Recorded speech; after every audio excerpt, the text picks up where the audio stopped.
All right, so I figured let's discuss letter structure a little bit. I took the liberty of sketching out the word paint, since if you guys are watching this, I feel like most of you guys intend to paint something eventually, so this is the perfect word. But a lot of us don't know how to structure a letter. So I'm going to show you guys. It's kind of basic. We are essentially trying to add style and move the letter in a way that it still looks good, but it's also legible. Now, I'm gonna go ahead and just sketch this with pen so you guys could see it a little bit better. Now, I'm sure a lot of you guys have been practicing your letter styles, which I highly recommend because you can never get enough practice when it comes to letters. And considering letters are constantly evolving and your style should be growing, you guys need to always be practicing and drawing on paper. And eventually work your way up to canvases and walls and whatever you guys intend to paint. As for myself, and I'm going really slow just so you guys can see everything. I feel like when you're drawing, at least for me, all of my letters should have a symmetry. I like symmetry for some reason. So I try and get all my letters the same size. I try and get all my letters the same distance apart. Mind you, that's going to be difficult in times, but this is something I strive for. You guys want to consider that as well. If you guys are drawing something or painting something, you gotta remember your audience, unless you're doing this for yourself. If your audience is going to be driving along a freeway at 60 miles an hour and you want your audience to read whatever you just wrote, it better be legible. If you're doing this on a canvas and someone's able to take their time and look at what you drew, you may not want it so legible. So it just is going to depend on the medium you use. But at the end of the day, I'm just talking about what I prefer. So everyone's going to have their own opinion and style, and you guys should always be evolving. Yeah. So take your time. When you guys are sketching something, I highly recommend using pencil at first because you guys are going to make mistakes. I'm not a fan of pencil, honestly, but then again, I don't make many videos like this. This is hopefully going to be a channel that grows kind of rapidly and quickly. If you guys have questions or comments, please leave them in the section below. I still paint, so I probably won't be showing my face on here, but if I could help you guys get better and not be toy, then I'm doing my job. So I recommend you guys get some scratch paper out and do the same thing. Pick whatever word you want. If you guys write something, whatever your moniker is, work on that. But I highly recommend switching up your letters and working on different letters, because there's going to come a time where you have to either help someone out or paint something for your crew if you guys are in a crew. If you guys are oneers, then disregard that. But there's going to come a time where you guys need to learn different letters, and practice makes perfect. I also like to make sure that the overlap of each letter is kind of consistent. I don't want a lot of space between one letter, right? Like the T, there's a lot of space here, but you can't really move it too much. The shadow, once we apply a shadow to this, it's going to help it out. Also, one of the reasons why I chose a lowercase I. is if I threw a uppercase I right here, I would still have a lot of this extra space, which is why I said no. I'm gonna throw a lowercase I there. You guys do whatever you want. Again, this is just for fun. This is just practice so you guys can get better. Consider the spacing between each letter, consider the size of each letter, consider the height of each letter. If it's easier for you guys to make a mark up top, like a line up top and a line at bottom, so you have a guide. Here's another sheet of paper, right? So if I did this, look, I have a couple of my letters are not touching, and up here a couple of my letters are not touching, but we're pretty dang close. Like looking at that with your eye, it doesn't look bad. If the A was like way up here and stopped here, it may look different unless that's the style you're going for, where you have a letter up, lower, higher, right? This is whatever you guys prefer to do. Let's throw the shadow. Let's see which way we should throw the shadow. So the shadow down this way. So shadow is kind of easy, and you're just following the shape, right? And now this is a unique shape as far as the P goes. So if my shadow goes here, it's gonna disappear. It's gonna pop back up over here. Actually, this whole thing is probably gonna get a shadow like that. I'm trying not to block the camera for you guys. And we're gonna work on all different kinds of styles.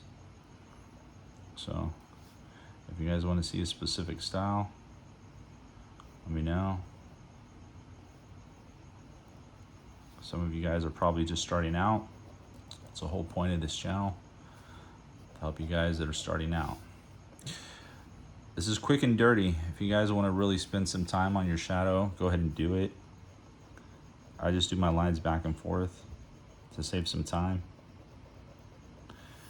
You don't need to swoop any of your first starting letter. However, I'm sure a lot of you guys, if you're looking at graffiti and letters, a lot of people tend to start their first letter with a swoop.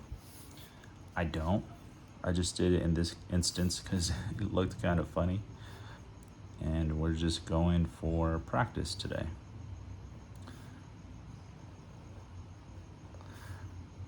Again, it's not going to be perfect, but you're always thinking about how you can modify something. So if you want to modify a letter, it's best to do it in the pencil sketch as opposed to the pen.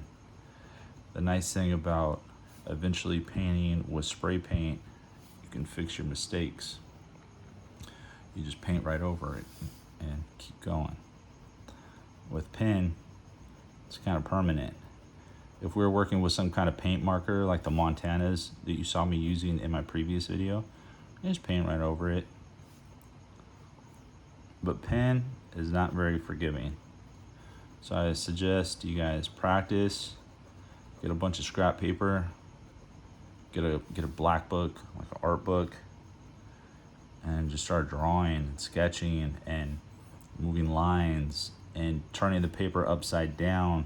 Maybe the A you did right there is gonna look like a different letter upside down or sideways.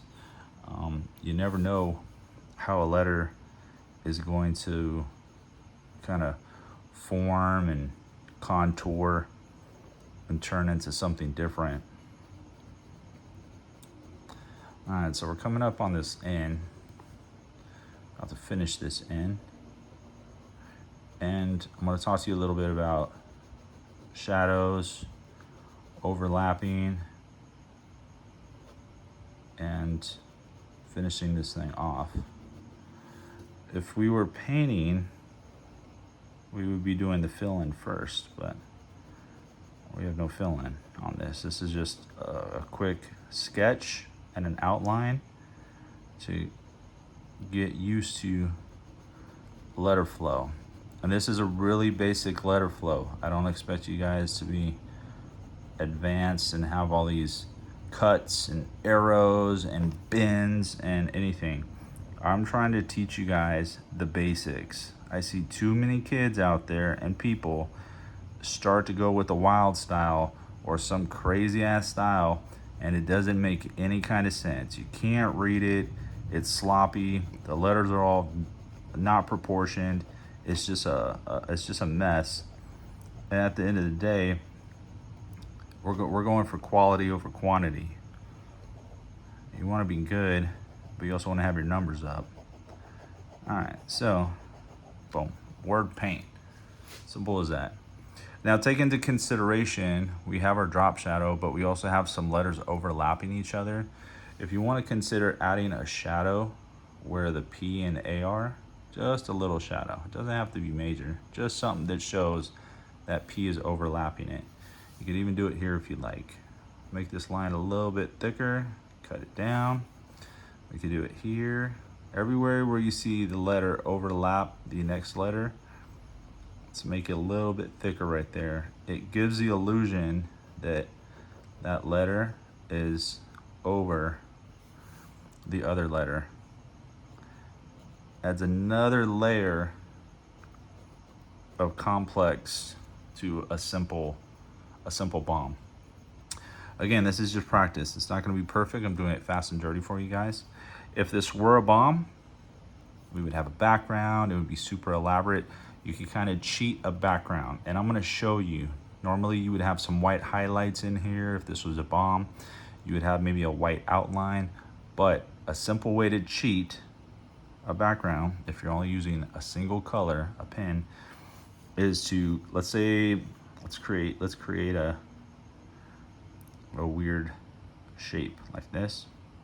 Do not touch the letter. Stay off of the letter and come right back down.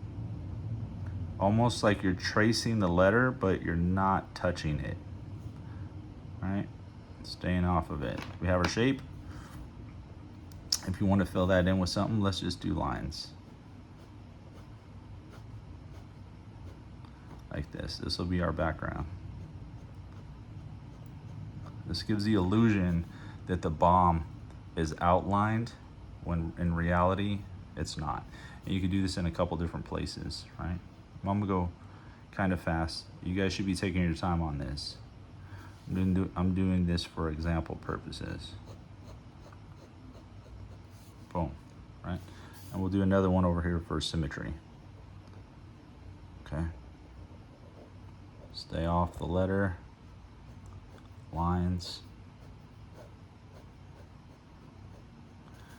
I think that's kind of cool, right? I mean, you could do this all around the bomb if you want, but this just adds another complexity to your word, whatever your word is. Again, practice makes perfect. I went ahead and I added a couple little extra sections of style, like this end swoops down, cuts out a little bit. This end has a little nodule right there, another little nodule on the A. Just get creative with it. I'm trying to show you guys that even a simple word and a simple font can have style. You guys got to work on that. Legibility and style. All right, I think we're going to end it here. This video is already 13 minutes long. If you guys watch this and follow through, I appreciate it. Eventually, as I get more followers, I'll start to do giveaways and direct you guys to my Instagram page. You guys can get a better feel of what's going on. Based out of LA, so I have access to a lot of the local writers, and I'm trying to get you guys some sticker packs eventually once I get this page big enough. All right, thanks. See you on the next one.